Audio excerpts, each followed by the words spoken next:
Hello, everyone. It's a real privilege to be here with such amazing speakers. So I'm delighted to come and share my story. I know that Jonathan, who's following me, is going to talk facts and figures about disparity in access, and so I'll leave that to him. His work is always amazing and just so enlightening. So I'm going to stick to the human reality of drug pricing and how that affects families around the world. I have no financial or commercial conflicts of interest to declare. I'm here as a CF mother and advocate representing thousands of CF families worldwide. My work is entirely non-profit and patient-led.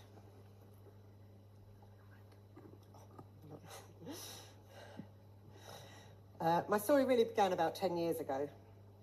I had a pretty typical life: a husband, 2 daughters, a cat. I wasn't particularly political. I'd never contacted my MP before, and I'd never attended a protest. A fairly normal existence. But there was a black cloud hanging over my family. Our younger daughter, 11 years old back then, was diagnosed with cystic fibrosis when she was 3 weeks old. And slowly, day by day, she was dying, basically. Despite daily physiotherapy, nebulizers, medication, and regular hospital stays, CF was winning, as it always did back then. Then came a glimmer of hope, or can be, a new drug from Vertex Pharmaceuticals that could treat the underlying cause of CF for my daughter, rather than just the symptoms. Having watched her suffer so much, I was determined to get it for her.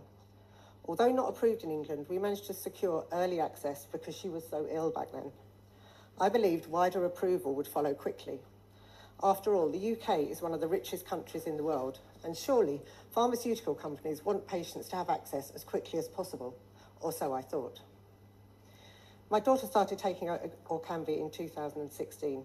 It wasn't a miracle drug for her, but it stabilised her health and gave us time and hope. And we knew an even better drug, Kaftrio or Trikafta, was in the pipeline. Did you have my water for me?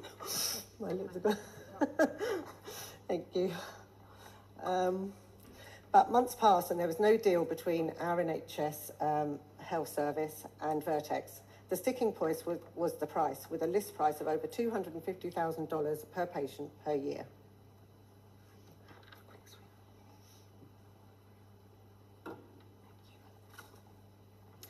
Frustration grew in the UK CF community. Patients in the US were getting access, whilst thousands in the UK continued to suffer and die. A group of us, patients and families, came together to form a campaign group. We wrote letters to the Prime Minister, met with MPs, organised marches and protests, started a petition that reached 100,000 signatures and forced several parliamentary debates. We appeared on TV, in newspapers, and some of us met with the regulatory authorities like NICE, the NHS and Vertex. Despite the high profile of the campaign, there was still no deal. Years passed. We calculated that about 200 young people had died during the negotiations. And during this time, Vertex rejected what the government called the largest ever commitment of its kind in the NHS's 70-year history, and described Vertex as extreme outlier in terms of both pricing and behaviour. It was clear CF families in the UK were being held to ransom. While many in the larger campaign group wanted the NHS to pay whatever it took, a smaller group of us believed the solution was not for our health service to give in to unjustifiable prices. It was for Vertex to act fairly and responsibly and lower their prices. But how could we make that happen? In 2018, I was looking for ideas to go about this and connected with Just Treatment. We're a patient-led campaign organisation in the UK. We discovered that Orkambi could be made for around about $5,000 a year, and nowhere near the $250,000 list price. Outraged, we developed a new strategy called Plan B. We put it to our government that they had 2 choices. Plan A, make an immediate deal with Vertex. Plan B, use a compulsory licence, also known as a Crown Use Licence in the UK, a legal mechanism under the World Trade Organisation's TRIPS agreement that allows governments to authorise the manufacture or import of a patented medicine without the patent holder's consent in order to protect public health. At the same time, we also discovered that a company in Argentina was already legally making generic Orkambi called Lucafta, which strengthened our case. A cheaper alternative already existed, and all they had to do was break the patent. At that point, we created the CF Buyers Club online to connect families directly with a generic manufacturer so that those who could afford it could legally purchase the medicine for personal use. It's a great shame that since this time, Argentinian prices for generic modulators have also become prohibitive. We continued lobbying the government. Pressure grew across political parties. In June 2019, the Health Secretary told Parliament the government had a moral obligation to consider all options, including a compulsory licence. The government and Vertex were under huge pressure. There was talk of our government breaking the patent on Orkambi, an unprecedented move that finally gave the NHS some negotiating power. Just 4 months after this public statement, in October 2019, a deal for Orkambi was announced to the great relief of families across the UK, and we were told by sources close to the negotiations that Plan B had been an important catalyst. The groundwork had been done, and the following year, in June 2020, the NHS secured a deal for Kaftrio without another fight. My daughter started Kaftrio that year, and it completely transformed her life. Since then, she's had no hospital admissions, no IVs, no coughing, and no nebulizers. She can laugh and breathe easily for the first time, and she is now studying and having fun at university. But, knowing how long and hard we had fought for access, we knew there would be thousands of other families around the world still fighting. So exactly 5 years ago, in October 2020, I co-founded grassroots global campaign group, Vertex Save Us, as a way to share what we had learned and help other CF families push for access too. Within months, we had thousands of supporters across 60 countries. With the campaign continuing to grow, in February 2023, we joined forces with Just Treatment Again and launched the Right to Breathe campaign.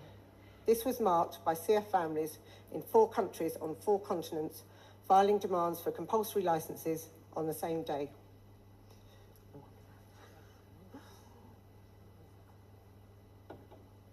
The countries were Brazil, India, South Africa, and Ukraine.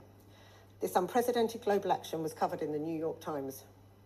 It's important to note that since then, these 4 countries had gained full or partial access to Trikafta. But we continue to fight for anyone left behind, and we've helped to secure access in multiple other countries.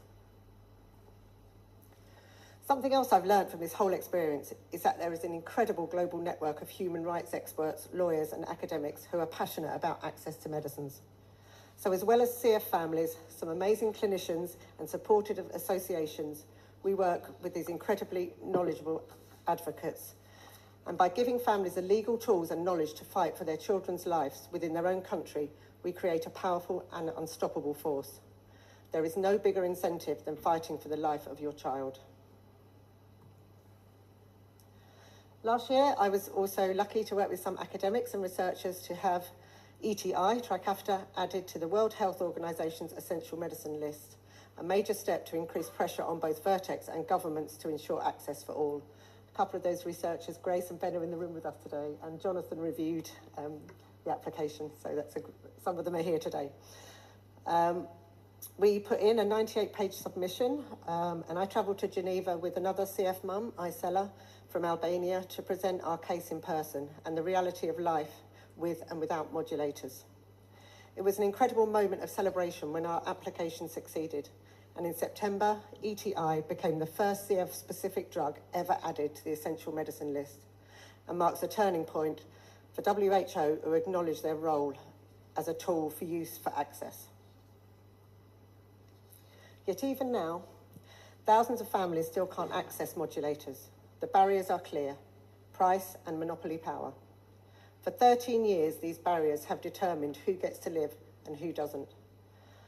But today, I can share some important news. Those barriers are being dismantled. This short video shows what is about to change. For nearly 13 years, modulators have been saving the lives of people with CF. People with CF have known there were medicines that could change their lives, but for many, they were out of reach. For years, we have lost our friends and loved ones in the CF community.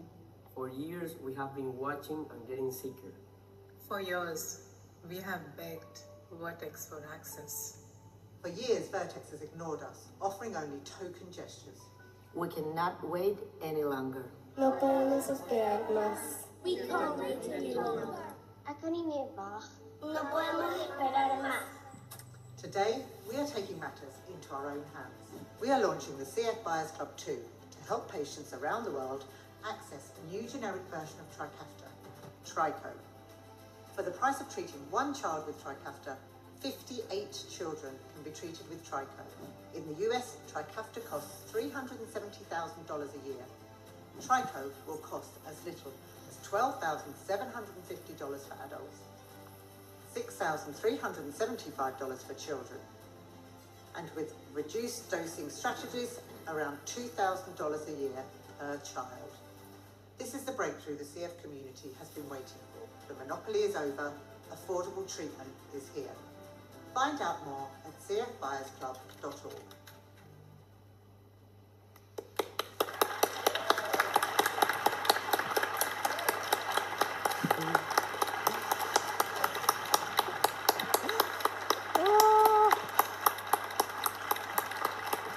Oh my God. Oh,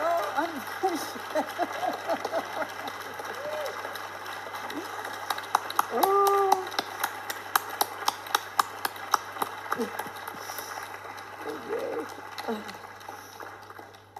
What you just saw is real. And if you want to know what 58 children look like, just look at these pictures. For one child, all of these children will be able to be treated. Today we can finally announce that a new legally produced generic version of Trikafta is coming. The same active ingredients, a quality assured alternative, but at a fraction of the price. This medicine is being legally produced by Beximco Pharmaceuticals, a globally respected generic drug manufacturer that has secured multiple drug approvals from stringent regulatory authorities supplying its medicines to countries around the world. We are working with renowned regulatory and pharmaceutical experts to ensure the safety and efficacy of the product. It will be ready to be shipped from the first quarter of 2026. With patients and families able to use personal use exemptions to enable the importation of the medicine, even if Vertex has a patent in place. We will also keep working to get governments to overcome all barriers to providing universal access to Trico on their health systems. This is what happens when we challenge monopoly power and put people before profit. It's proof that access for all isn't just a dream, it's happening. Now, I would like to invite some incredible people onto the stage, all of whom are fighting for access to modulators for themselves, their children, and their countries. Mums, Juan, Martin, come up.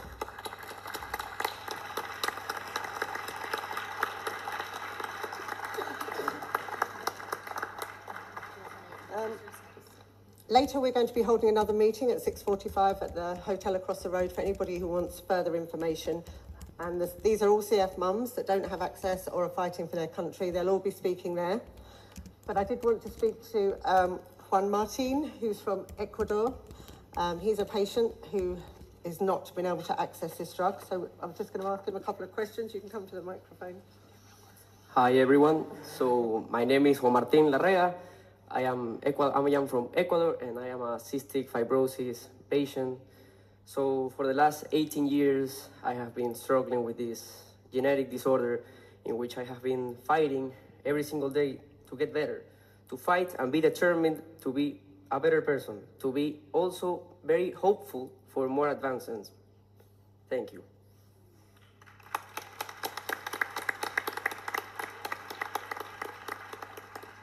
So did you mention all this time how you felt like not having access to this drug? Okay, so I want to answer this question with a different perspective. So I have felt a lot of emotions throughout the years, and now that there's more medicine, I have come to realize that there's a very emotion, particularly everyone here has this feeling. Everyone here feels anger. What's anger? It's a natural response in which you basically feel bad for the things that are not fair. And every single one here, I think we know it's not fair how the system has treated us between all of these years. For example, Michelle, which has been had very much struggle throughout the years with her children. My mom, which have been fighting every single time to get medical attendance and all of that. It has been a real struggle for my family, and practically everyone here in this room can actually relate to this emotion of anger towards the unfairness of the situation. And another feeling I want to share is hope. The hopes and dreams of every single child with this new opportunity of TRICO. TRICO has given us hopes and dreams to prosperate and have a better life quality. This is my answer. Thank you.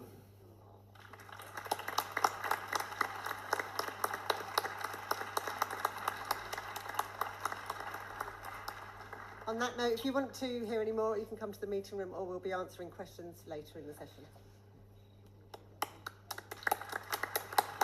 Thank you so much. Happy to be here.